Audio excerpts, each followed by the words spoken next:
on a traversé, et ça va continuer, une période de pandémie, mais je sais pas, moi j'ai toujours été interrogatif par rapport à la puissance de la viralité dans les sociétés dans lesquelles on vit aujourd'hui. Et donc à la symbolique d'un virus, qu'est-ce que ça représente, l'idée que quelque chose circule et reste invisible. Et j'avais étudié par exemple ici dans l'Est la propagation de la rage dans les années 70. Et à l'époque, j'avais écrit un livre sur la peur et les médias, en montrant comment justement la peur elle-même a été une forme virale a priori, et comment les médias fonctionnaient aussi eux-mêmes dans la viralité, comme s'il y avait une propagation de l'information en quelque sorte. Et à l'époque de la rage, qui évidemment faisait pas peur beaucoup, parce que c'était quand même une maladie qu'on pouvait conjurer en quelque sorte, empêcher, etc. Il y avait des vaccins et tout. Et à l'époque, il y avait par exemple des articles de journaux dans la région de l'Est, et même en Allemagne d'ailleurs, dans la région de l'Est, qui disaient les renards ont franchi la ligne Maginot, par exemple, ou les rouges sortent de l'Est. Et donc c'était la rage elle-même, la menace de la rage, était utilisée symboliquement en faisant réapparaître une certaine mémoire historique finalement de ce qui s'était passé avant. C'est-à-dire qu'au fond,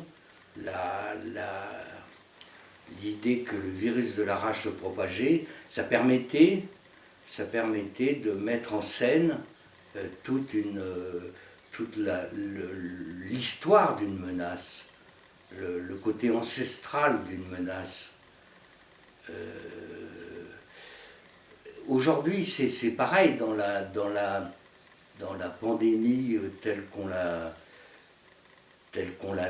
qu'elle a été mise en scène par les médias, par exemple. Le principe de la viralité est essentiel. C'est-à-dire que c'est pas un virus simplement qui pose un problème biologique, mais c'est aussi un virus qui correspond à nos modalités présentes de penser, de recevoir des informations, de les échanger, etc. Donc cette pandémie a réactivé le théâtre. C'est une sorte de théâtre quand même, un théâtre de ces échanges comme ça, invisibles, mais en même temps qui circulent et qui peuvent être vrais, qui peuvent être faux, peu importe, quoi. Il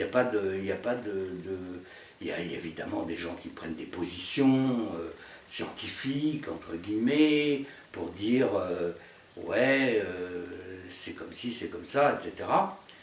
Et puis des gens qui prennent des décisions politiques, de gestion biopolitique en quelque sorte. Mais de toute façon, c'est quand même dans un cadre théâtral où il y a une mise en scène permanente de cette viralité collective. Alors, le problème de la viralité, c'est aussi que c'est lié à l'idée qu'une société puisse vivre avec sa propre psychose collective. C'est pas simplement produire la psychose collective, c'est comment une société aujourd'hui vit avec sa propre psychose collective. c'est-à-dire elle ne sait même plus elle-même, les réflexions qui peuvent être faites ne permettent même plus de savoir si cette psychose a été engendrée ou pas, peu importe. En fait, la psychose collective, elle est là. Elle devient un état de fait. Et elle ne fonctionne que sous le modèle de la viralité. Et elle a besoin, évidemment, par exemple, de l'image de quelque chose qui circule et qui est invisible. Le virus est parfait pour ça. Le virus épouse le symbole fondamental de la psychose collective, puisque c'est quelque chose on se bat contre un ennemi, quand on dit par exemple qu'on est en guerre, comme ça a été déclaré, on se bat contre un ennemi qui ne sera jamais visible. Mais à côté de ça, évidemment, on montre en contrepartie, du point de vue de la gestion de la société, on montre en contrepartie, évidemment, toutes les possibilités rendues survisibles de la réaction à ce qui provoque cette menace invisible. C'est-à-dire que on va montrer tout ce qu'on fait sur le plan thérapeutique pour conjurer, évidemment, une pandémie. Et à ce moment-là, on crée des dispositifs qui sont en fait des preuves de gestion d'une société. Mais c'est un peu des preuves, évidemment c'est culotté de dire ça, mais c'est des preuves artificielles, c'est des artifices.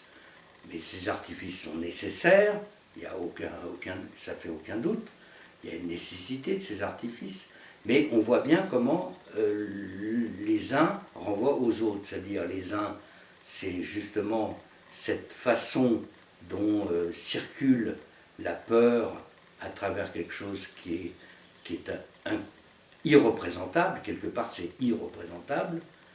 Le virus est représenté par des images sur un écran, bien sûr, mais pour n'importe quel quidam, il a quelque chose d'irreprésentable. Et s'il fait peur, c'est justement parce qu'il est irreprésentable. Et puis, face à ça, on a l'inverse, la réaction contraire, qui est, pour bien montrer l'opération, en quelque sorte, de conjuration qui est mise en scène, on va développer des systèmes sanitaires qui sont en quelque sorte dans l'excès de la visibilité, c'est-à-dire vraiment l'opposé. Par exemple, le masque, la puissance que peut exercer le masque, c'est le fait que le masque permet de croire qu'il y a une distanciation possible, qui est une préservation par rapport au risque de circulation de quelque chose qui est invisible, à savoir le virus. Or, je ne discute pas de la nécessité du masque, ce n'est pas le problème, mais je veux dire, je discute simplement, je pense simplement à la construction scénique que ça suppose. Donc, ça enclenche quand même la représentation d'une société qui se met en état de contrôle et de protection. Le contrôle et la protection allant ensemble, en quelque sorte. Le contrôle peut évidemment ne jamais cesser d'augmenter. C'est ce qui permet pour certains sociologues, philosophes, de parler de la gestion biopolitique d'une société, c'est-à-dire que c'est plus de la politique, c'est du biopolitique, et du biopolitique évidemment comporte dedans tous les risques de totalitarisme, parce que le biopolitique suppose évidemment une organisation de contrôle qui peut avoir des côtés illimités, en quelque sorte, parce que tel contrôle justifie telle naissance d'un nouveau contrôle, etc. Donc c'est indéfini, il y a une sorte de reproduction indéfinie du contrôle lui-même. Bon, mais en même temps, en face de ça, la psychose collective active la demande, en même temps l'active et en même temps provoque la colère aussi. Les gens peuvent se révolter, on se révolte contre l'excès de contrôle qu'entraîne le risque de la pandémie. Et ce qui est intéressant dans l'histoire, par exemple, du confinement, c'est que les gens ne savaient plus du tout quel temps. Ils savaient le temps qu'il faisait parce qu'il faisait très beau. Et donc il y avait une espèce de moquerie presque de la nature qui, au moment où la grande menace se forge, la nature devient luxuriante et belle et ensoleillée, etc. Il y a une négation du temps qui s'est mise dans la tête des gens, même pour moi-même, je veux dire. C'est-à-dire qu'une négation, mais presque naturelle, en fait. Comme si l'avant et l'après, c'était peut-être à peu près pareil, quoi. Être en retard ou être en avance, on ne voyait plus de différence, peut-être. Je sais pas, par exemple, je me rappelle quand même d'une femme qui m'a dit un matin, c'était un lundi, et on venait de régler un problème de garage. Elle m'a dit bon week-end, un lundi matin. Et ça, c'était quand même surprenant, quoi. Et c'est vrai que souvent on disait mardi, mercredi, mais on ne savait pas si c'était mardi ou mercredi ou jeudi, quoi. D'un côté, il y a ces obligations de mesures, par exemple, de distanciation pour éviter les risques de contamination. Donc ça suppose un certain comportement du corps, lequel n'est pas habitué à ce genre de comportement peut-être. Et puis de l'autre, il y a aussi un appel à la communauté, c'est-à-dire à quelque chose qui relève de la masse quand même. Et dans un sens, c'est paradoxal qu'il y ait ces deux choses en même temps. C'est-à-dire c'est comme si au moment où on est appelé à une individualisation maximale pour ne pas contaminer l'autre, en même temps, on est appelé aussi à une solidarité maximale pour être en rapport avec l'autre. Ça, c'est une situation quand même étrange. Et je pense, j'essaie de considérer les deux aspects de la situation, mais je pense que l'association des deux est quelque chose qui devrait faire naître peut-être d'autres considérations sur les formes communautaires d'une société.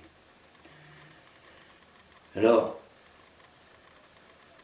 ces liens de distanciation, à la limite, c'est des problèmes en sociologie, par exemple, on appelle ça des problèmes de proxémie, les liens de proxémie, c'est-à-dire quelle distance un corps doit-il avoir par rapport à l'autre corps quand il parle. C'est sûrement pas 1 mètre, bien sûr. Et puis, il y a des gens qui ne se représentent pas forcément une distance immédiate comme ça qu'ils doivent avoir par rapport à la personne à laquelle ils s'adressent. Par exemple ici, ça c'est quand même extraordinaire, je me rappelle toujours quand j'étais plus jeune, il y avait un homme qui avait des pieds très longs, du 47, il faisait du 47, et un peu tordu, quoi. Il marchait en canard, comme on dit, et il bavait tout le temps en plus. Et donc à chaque fois qu'il parlait, il y avait de la bave qui coulait comme ça le long de sa bouche. Et Et quand il parlait à quelqu'un, et en l'occurrence à moi par exemple, il s'approchait de l'autre à tel point qu'il n'y avait même pas, je sais pas moi, 10 centimètres ou 20 centimètres d'écart entre nos deux visages. Et si jamais je me reculais pour, pour, pour éviter quoi, d'être trop près de lui, il avançait d'un pas. Donc de toute façon, la distance de 20 centimètres qui était ridicule, elle se maintenait indéfiniment, à tel point que si on avait une conversation, donc il fallait éviter d'avoir une conversation, si on avait une conversation, on aurait traversé tout le jardin en parlant. Et il aurait suivi mon recul pour être proche de moi. Et il faisait ça avec tout le monde, évidemment. Et donc ça veut dire que la représentation qu'on a dans notre propre corps de la distance par rapport aux autres et tout, elle peut être variable d'abord, et puis elle a l'air naturelle. Donc ça veut dire qu'il faut faire un effort énorme pour, par exemple, garder 1 mètre de distance par rapport à l'autre. Et il y a évidemment, en plus, il y a le masque et tout ça. Mais ça veut dire qu'à la limite, les changements des règles de proxémie, c'est-à-dire de distanciation, les changements de règles de proxémie supposent qu'au fond, on est incité à une individuation encore plus forte. C'est-à-dire qu'à la limite, on est renvoyé encore plus à soi-même, à tel point que, par exemple, avec le masque, en plus, on ne peut pas se faire comprendre, forcément, au moment où on parle. Et on n'entend pas bien ce que dit l'autre. Bon. Donc ça veut dire que là, on est dans un système où la protection suppose la surindividuation. Or, en même temps, à l'inverse, et au même moment, on appelle la société dans laquelle on vit, tout ça, enfin, il y a un appel pour des raisons de solidarité, un appel à ce que les formes communautaires soient plus intenses. C'est-à-dire qu'il faut aider les autres, quoi, etc. Et on fait l'éloge à ce moment-là, évidemment, de tout le personnel médical, sanitaire, etc. Tous ces gens qui n'arrêtent pas de travailler pour pouvoir créer une espèce d'alternative quand même vitale à la menace que fait peser la pandémie. Alors, est-ce qu'il y a là une collision intéressante du rapport entre individu et société, une collision intéressante du rapport entre l'individuation et la communauté, le lien de communauté. Et ça c'est important parce que c'est vrai que on a du mal dans le système tel qu'il fonctionne, le système de société dans lequel on fonctionne, on a du mal aujourd'hui à voir comment des formes communautaires peuvent naître différentes de celles qui sont complètement déterminées par le cadrage religieux, politique dans lequel on vit, c'est-à-dire tout un cadrage quand même institué des formes communautaires. Est-ce qu'il y a des formes communautaires qui viennent justement de quelque chose qui est contradictoire, qui a une certaine force parce que c'est inattendu, quelque part c'est imprévu. Alors c'est vrai que moi je me suis vachement interrogé quand même depuis longtemps sur cette émergence, les problèmes de l'émergence de formes communautaires imprévisibles en quelque sorte. Même que ce soit par exemple dans un village ou dans un quartier, ces formes communautaires imprévisibles, évidemment, n'ont rien à voir, d'une part, avec d'une part avec les communautés habituelles, la représentation qu'on a des communautés habituelles comme celle que crée la religion, comme celle que crée une famille politique par exemple, etc. Et encore moins à voir avec le communautarisme, c'est-à-dire la clôture d'une communauté sur un sens déterminé qui fait que ça exclut les autres, donc la fermeture de la communauté. Et il y a des formes communautaires justement imprévisibles et ouvertes, qui sont ouvertes. Alors est-ce que c'est les circonstances d'incertitude comme ça que provoque par exemple la pandémie, mais peut-être d'autres choses, hein, je veux dire, c'est pas réductible simplement à la pandémie. Est-ce qu'il y a des circonstances comme ça qui créent des effets possibles d'émergence de formes communautaires inattendues, mais des communautés qui évidemment n'existeront jamais en tant que telles. C'est-à-dire leur but,